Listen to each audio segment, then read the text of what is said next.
Welcome. You're listening to Ask the Doulas, a podcast where we talk to experts from all over the country about topics related to pregnancy, birth, postpartum, and early parenting. Let's chat. Hello. This is Kristin with Ask the Doulas, and I'm here today to chat with Dr. Laura. Dr. Laura owns Mind Your Soul, and she is a clinical psychologist who specializes in supporting women who feel they've lost their vibrancy within the transition of becoming a mother, which includes preconception and well into the motherhood journey. Clients that resonate with Dr. Laura's approach are high-achieving, open-minded, curious explorers with a propensity towards holistic health and attachment-style parenting. Welcome, Dr. Laura. Hello, I'm so excited to be here. I'm so happy to chat with you. Likewise. So I know our focus today is going to be on supporting the feminine energy to be reclaimed, rediscovered, and unearthed. So and as we get into that, I'd also like to touch on, for our listeners who aren't familiar with attachment parenting, what that really entails as far as an approach. Sure. So maybe we'll start with the attachment parenting. Maybe that's a little bit more tangible than this whole concept of feminine energy, which can get a little woo-woo. So we'll try to keep it grounded and connected for everybody.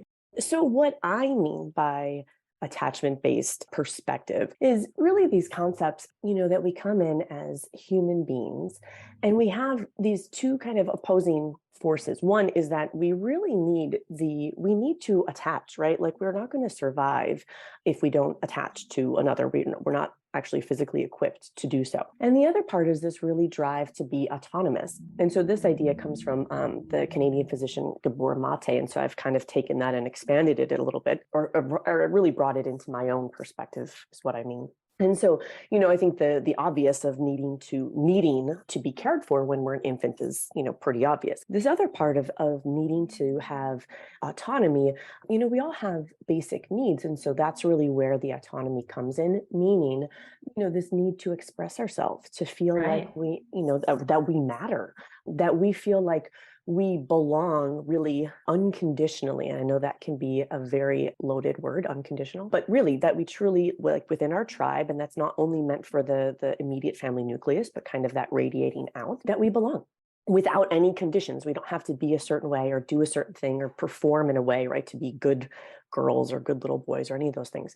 So that's my perspective of attachment, right? Needing those two things and allowing both of those two things to flourish simultaneously. And now, because we're human, they often don't, right? And and again, that's said without any blame or any shame. When we're able to just look at something for what it is with that detachment, from my perspective, that's when we can really thrive. That's when we can grow. That's when we can expand and say, what is this here to teach me, right? So will pause there, because I know there might be maybe you have some questions or want to dialogue a little bit about what I just said.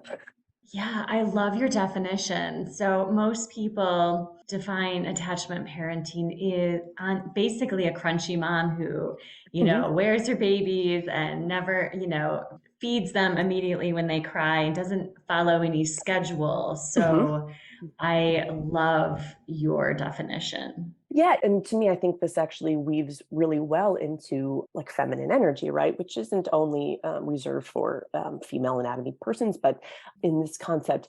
So to be attuned, you can do all of those things, right? Kind of like have the no schedule, the kind of attuned parenting is how I like to think of that, right? Yeah. And sometimes, specifically as mamas, we can get a little unbalanced in that, right? We can get the side of the teeter-totter can weigh heavily. So let's say attuned to our child's needs that we forget about our own. So true.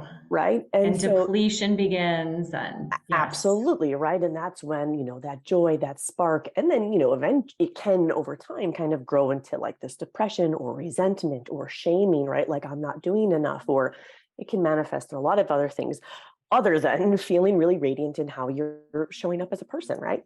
So when I say attachment, we can initially start it as, starting with the parenting journey, but then that really transcends out really throughout our whole livelihood, right? Like, how do we attach to people, colleagues, partners, children, but then where how are we also mindful to being autonomous, and where do we get our needs met, and how are we showing up in our fullness and with our purpose? Exactly. Yes. Hmm. And I feel like there's so much focus on the baby after birth, and the Hmm. mother, birthing person often gets forgotten. And even, I think sometimes in crunchy circles, there can be that, what is it, the 40-day sacred window, there can be, Yes, I think there's at least starting to be a slower movement to hold space for a period of time after a woman has given birth.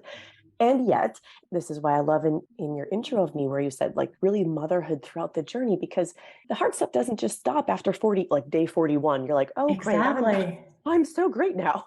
That's We're a mother forever, even when our children are exactly, adults. And so, exactly, yes, exactly.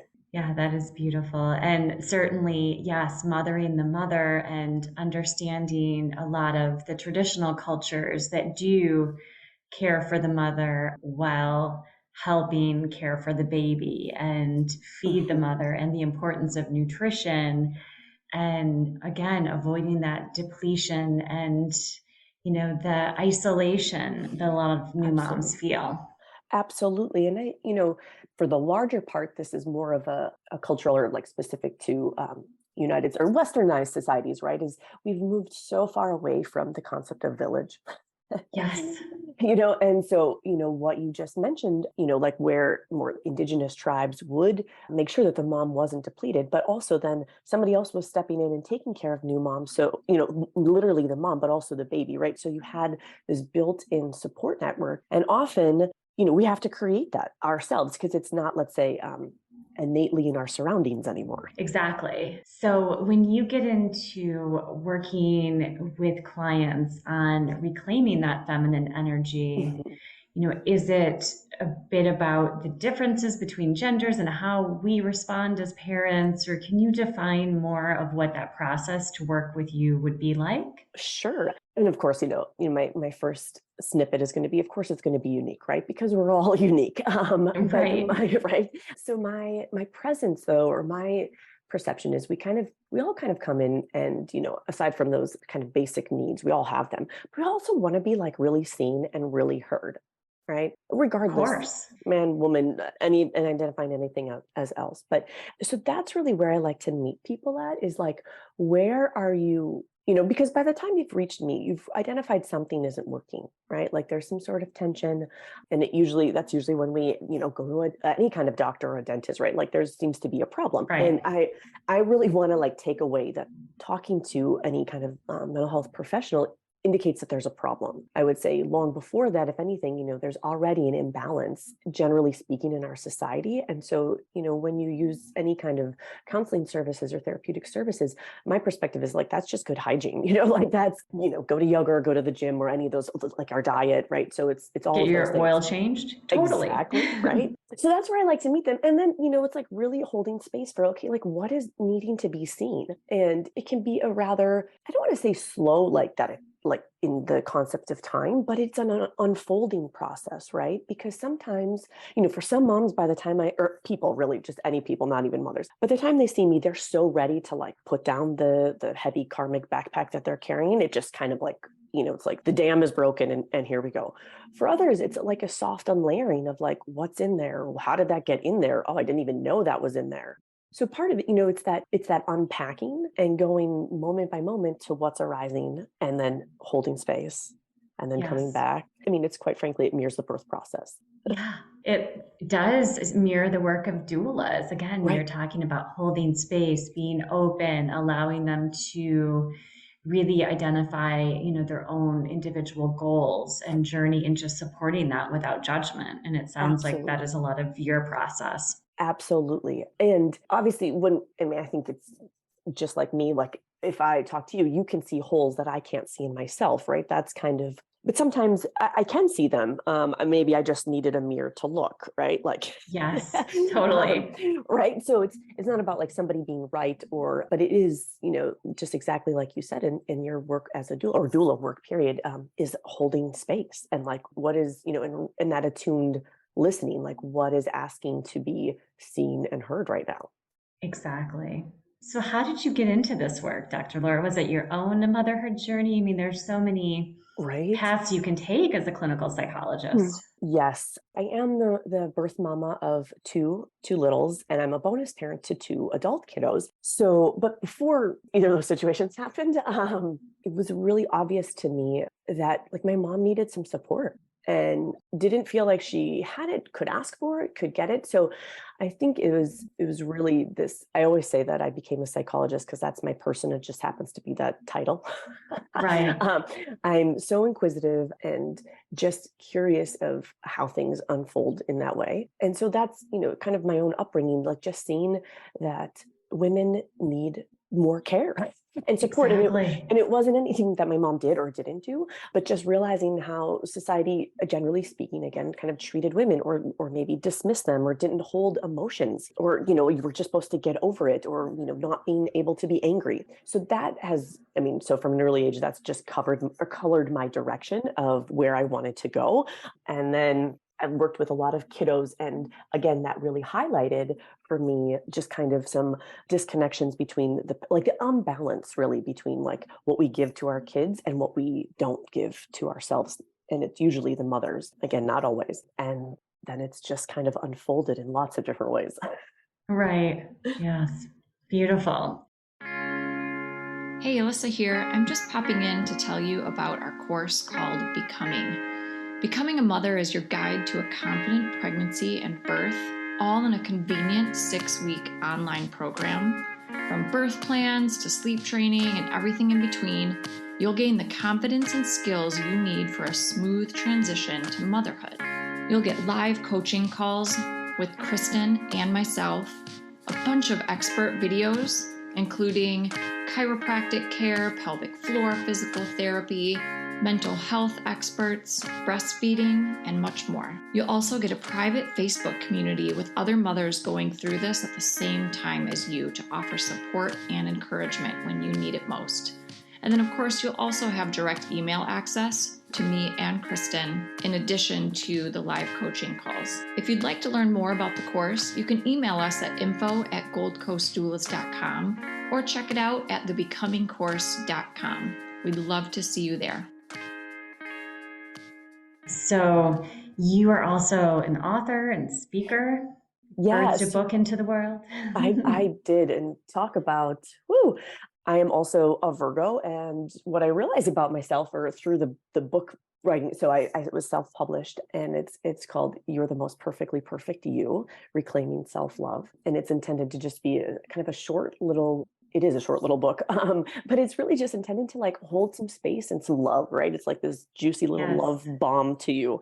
But in that process, like realizing kind of, like some of my shadows came out or, like this perfectionist, like wanting to write it one time and be done. And then, hiring an editor and it's like, you might want to rethink this and this and this. And, and I realized even, I'm going to go back and then link this all together, but you asked like what brought me to this work too. I think a big part of it is that when I step into this role, I'm also then holding myself like accountable too, like to kind of continually like, I don't want to say evolve as like a narcissistic hierarchy, but as a way to like expand and to grow, because I'm also aware of how I want to show up for clients, but then how am I showing up for me, right? Like how am I doing this work in my own personal life, right? Like I don't want to be a Exactly. person, right? It's like walk the walk and talk the talk. So I know for me, that's part of it. Like offering these services also grounds me into that state of being.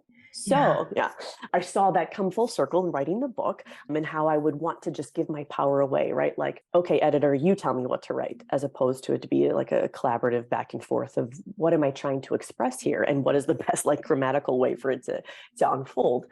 And yeah, so it was a very interesting process, a lot of growth. Sounds like it. Well, I feel like, okay, the whole self-care is overused. Oh, yes. And is troubling at times because people think, oh, if I go and, get a manicure or go for a walk. But truly, like, I think you're getting to more of the core and identifying who the self is. And we have so many roles as mothers. And that would be, obviously mother first, and then, partner and daughter to our parents and, your role at work. And so really defining who you are as a core, because I feel like really, I mean, we often get lost in that primary mother role. Absolutely. Absolutely. Especially if we, like kind of how we started our talk, right? If like we identify as that crunchy, attuned, attached parent, right? Like doing all the things, making the food, child-led learning aspects, right? We definitely can overemphasize with that, or at least I know I can. And I think this, as you've probably experienced too, right? Mothering has seasons, right? So there's moments when maybe the child or your children need more priority. But that doesn't mean that the mother is ever forgotten, right? And so, in my work, it's reminding women that. And because the longer that we forget about ourselves, like then that tends to sort of snowball into other things. Exactly. 'Cause no Right. massage or manicure is going to make up for Exactly, the right? And it's depletion and exactly. isolation. Absolutely. And it's what I always say about self-care, and I love that you said it's so overused, because the concept of it isn't wrong. It's that that it's become so overused that we just schedule these things as if they're another checkbox to complete, right? As opposed Exactly. to go in with intentionality, right?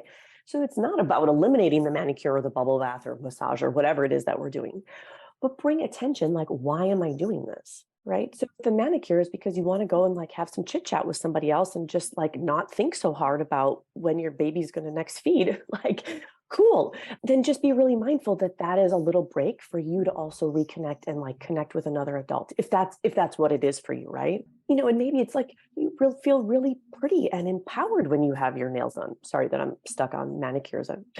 It could be any one thing that we pick, right? So it's about just being really intentional with how we're spending our time, period. Like, why are we doing what we do ever? Yeah.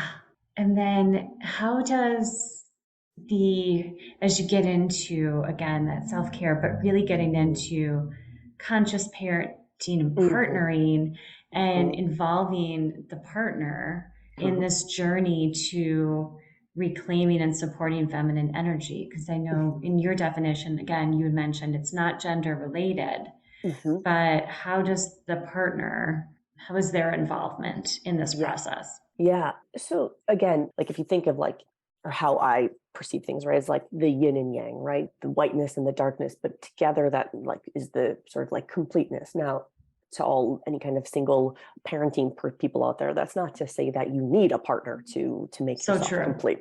Okay, Good that's point. not what I'm talking about. Not what I'm talking about. But this idea that our idea, it's for me, it's this felt being that, we all come in with some energy force, right? And like, where is our complement? That's all I mean by like the feminine energy and a partner, which could be an actual partner. It could be like kind of like a surrogate partner. It could be a greater like community of network partners, right? So it's how do you recognize where your strengths are? And then what energy balances that to feel like it's more full and rounded. Does that make sense? It It does. was a little woo-woo, but you got it?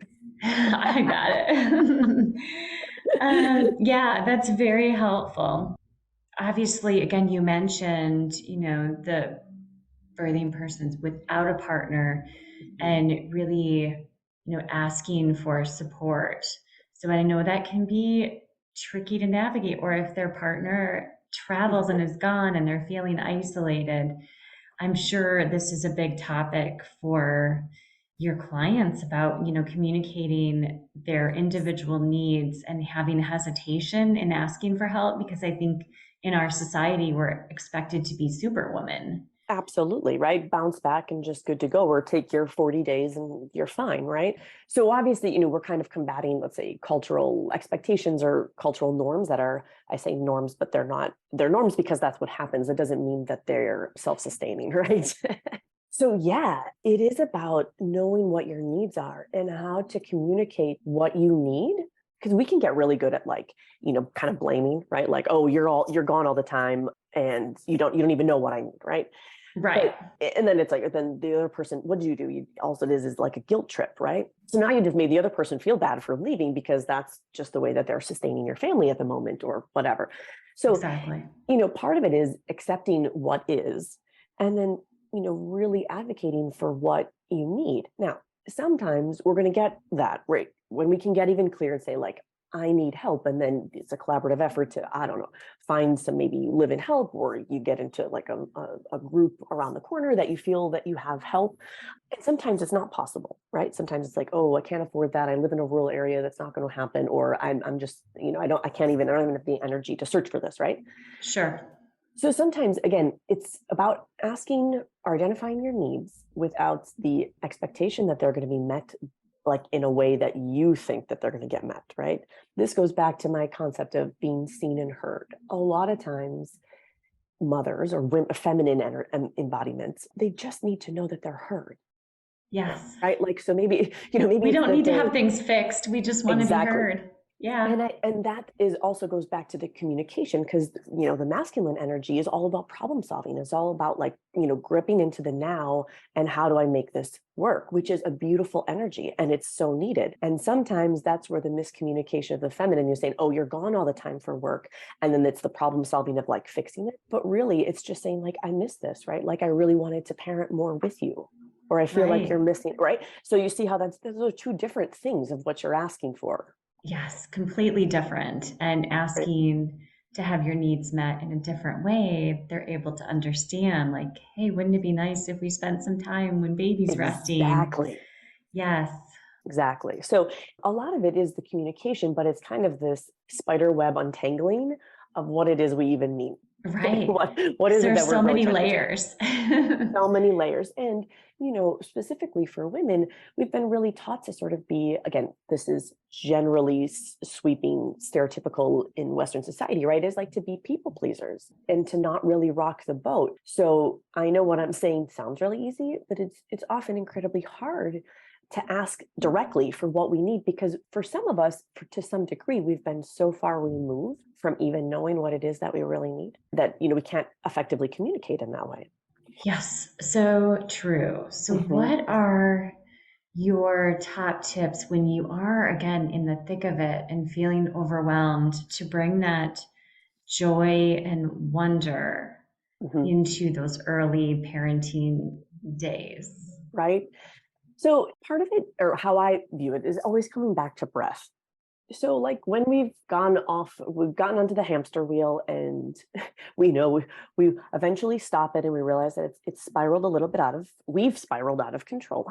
To whatever extent we realize that, right? Whether we've kind of thrown the full blown tantrum or we're catching it before, to breathe, take a breath, get centered. And this is science. When we take a breath or when we sigh, it actually is regulating our whole nervous system. Because usually when we get, and I'm sure you probably know this as a doula, right? Like in the birthing process, if you're anxious, your body's not going to open.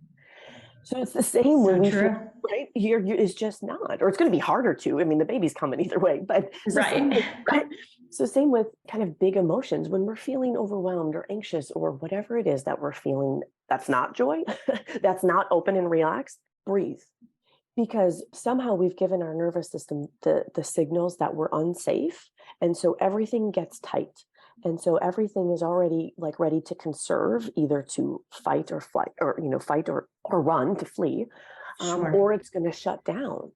And so that's great for survival mechanism, but that's not the best place to problem solve or to really like be present, right? Because our body has an agenda to keep us safe. So when we breathe and taking a few deep breaths, we are literally give our nervous system and our whole internal organs the cues like, okay, this is not life-threatening. I can at least put those systems offline right now. Like I don't need to worry about my survival. Right. And now I can just be here. Like now, what can I do next after this? Wonderful advice. Any other tips for our listeners as they're navigating new parenting? I love mirror work. And I think sometimes it's like, oh, I don't want to do that. But looking in the mirror as many times as you can, usually most of us are in front of the brushing our teeth or combing our hair somewhere. Right. And make some simple I am statements. And again, this isn't like, that self-care, like checking off, but that we are really looking at ourselves and we are saying whatever it is that we feel that day. Like, I am beautiful. I am doing the best I know how today. I am feeling loved by, and then whatever. I am a creative person. I'm a kind person. I am reacting calmly today. Whatever we want to say, right? Yes. There's really Applying it to yourself and your emotions versus reading a standard affirmation. Absolutely, right? There's no wrong way. Yeah, that's beautiful. So how can our listeners connect with you? I know you're on social media, you've got your website, your book, Yep. and they can also obviously work with you remotely or in person. Absolutely, yes. I presume you will have all those links, but yeah, on Instagram and my website, and yeah, and I'm around. Reach out. Sounds good. And your website's mindyoursocial.health, correct? Mind your soul. Yep, mind your soul. Your soul, excuse Yep. me. Oh, I know, right? Mindyoursoul.health. .health. And That's me. yes. Mhm. Well, thank you so much, Dr. Laura. It was lovely to chat with you. And Likewise. I hope you have a beautiful day. Same to you. Thanks. Thanks for listening to Ask the Doulas. For more information about Gold Coast Doulas, visit us on our website, goldcoastdoulas.com. We're also on Instagram, Facebook, and YouTube. If you like this podcast, please subscribe and give us a 5-star review. Thank you. Remember, these moments are golden.